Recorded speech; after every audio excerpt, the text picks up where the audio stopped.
Good morning, everybody. Happy Monday. It is Patriot Day here in Massachusetts. This is the anniversary of the where the start of the Revolutionary War started.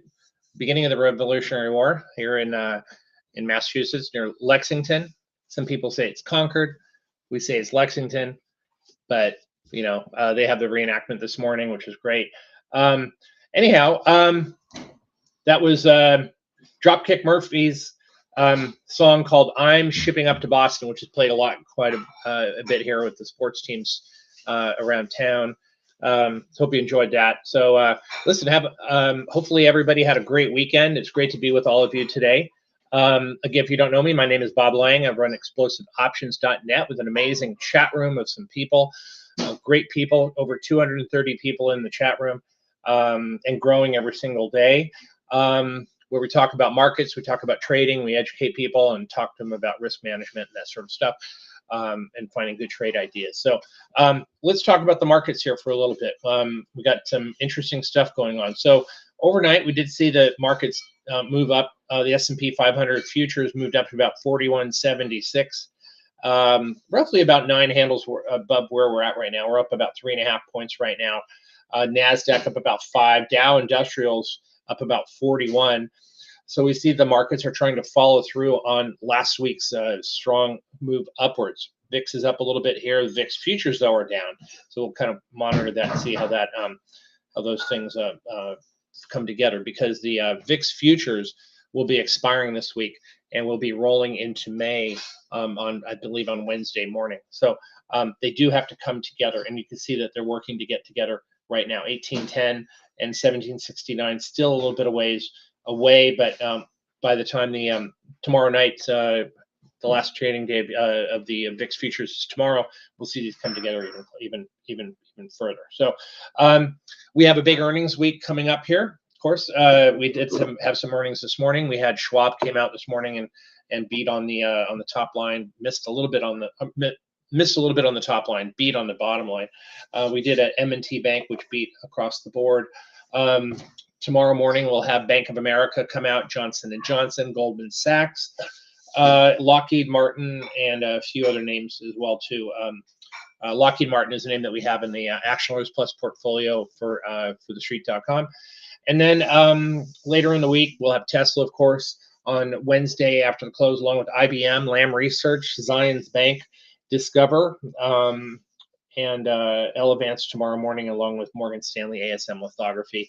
And then a couple of big names late in the week, SLB, Procter & Gamble, American Express, which are two of those are Dow Industrial names, Union Pacific, of course, Dow Transport, and then AT&T will be coming out as well too, CSX. So a lot of interesting, a good array of names in very different areas, not just technology, but we have regional banks, larger banks, transports, and healthcare, and along with staples, and Intuitive Surgical is another one, medical too.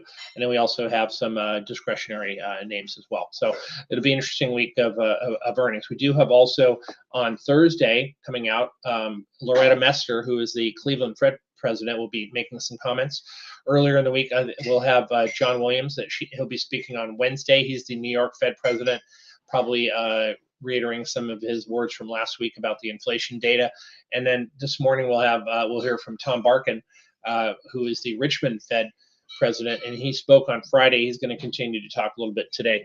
So when we hear these Fed governors yapping it up before a Fed meeting coming up in a couple of weeks, we're always a little bit worried and concerned that they're going to stumble and step over something that might trigger a response by the market. So I don't think that I think they're going to be a little bit more careful this time. At least I hope so. We do know Fed funds futures are still portraying a Fed rate hike coming in March, and you can see that right here. In fact, 84, roughly 83.5% chance of a rate hike in March. We talked about that last week. Chris Waller, who came out and said, what, our job isn't done yet. We do see more rate hikes coming. The markets basically took it in stride. If you go out later in the year, of course, September is portraying about about a 77% chance between 475 and 5.25, so roughly 5%. So I think the market is pretty much adjusted to 5% here, even though December is pricing in one, maybe two rate cuts from that level by the end of the year. So it certainly depends on how well the economy is moving.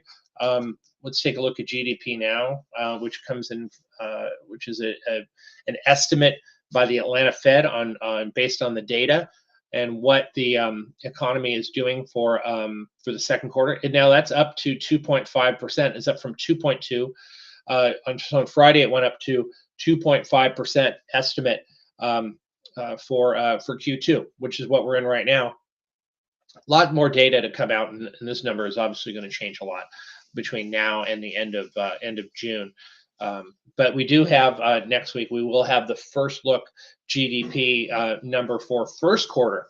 That comes out, I believe, next Thursday, the 20th, or maybe the 27th. So that'll be an interesting look. And certainly if the economy is strong, the Fed does have certainly has energy to go ahead and continue to raise interest rates a little bit further.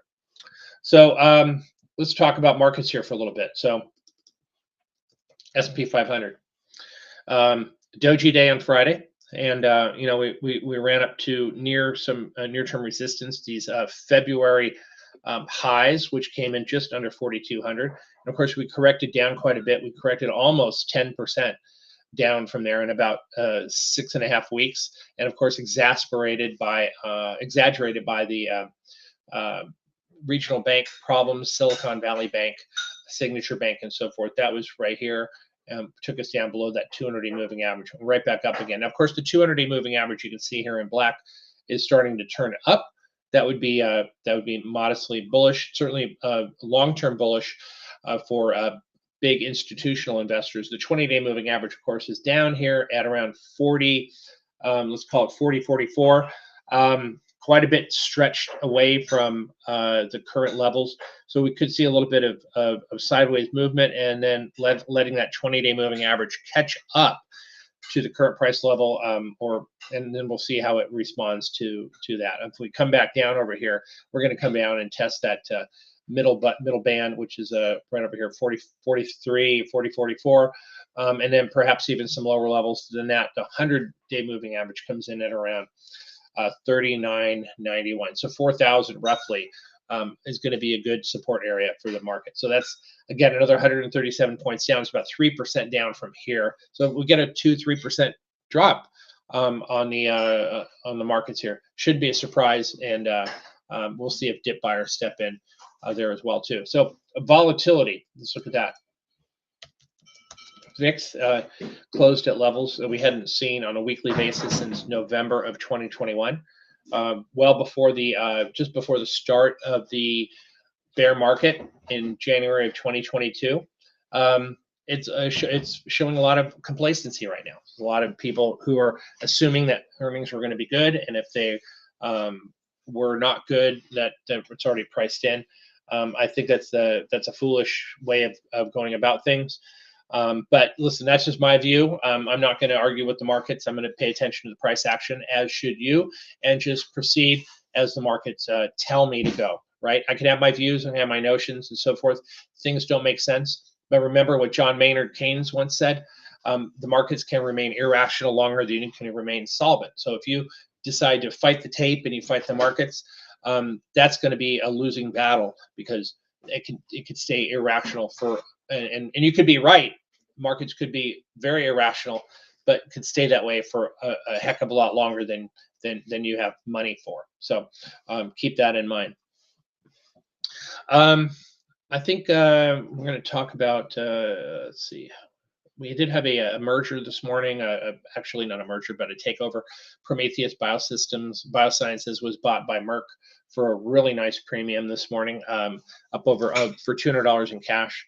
I do have a few biotech names in the portfolio that I'm working with, but those are, you'll find those out if you come join the chat room. And let's see, I do like a couple of names this week. I was looking at I had a class on Saturday and showed everybody I liked had liked AXP. Now it's not the greatest looking chart, but with earnings coming out and making a move above that 20-day moving average last week, it does look promising. I wouldn't make a very large uh, commitment to this name, but I would also take a look at ISRG. It's the name that I like. It's been really strong since the middle of March, early part of March. And you can see higher highs, higher lows. It's really sloping upwards nicely. It is overbought, so that does turn me off a little bit. We overbought because we can see what happened last time it got overbought. It pulled back a bit, and then it rallied right back up. But then it got up to that overbought level one more time.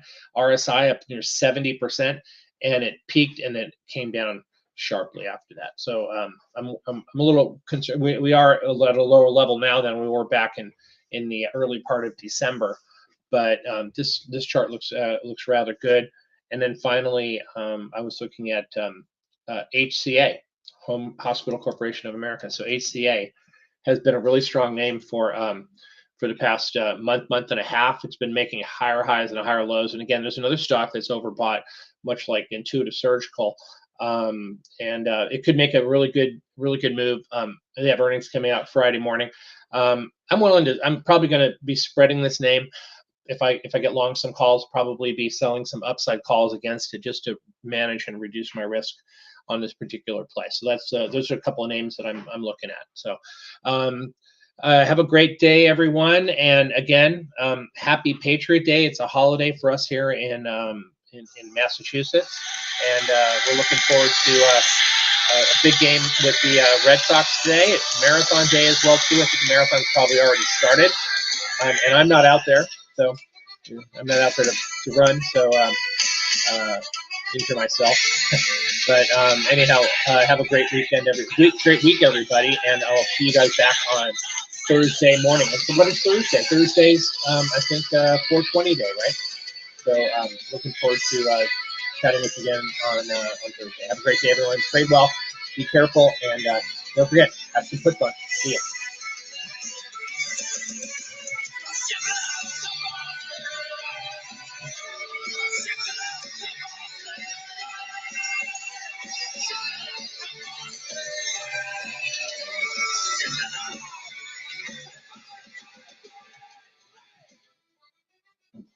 Oh, wow.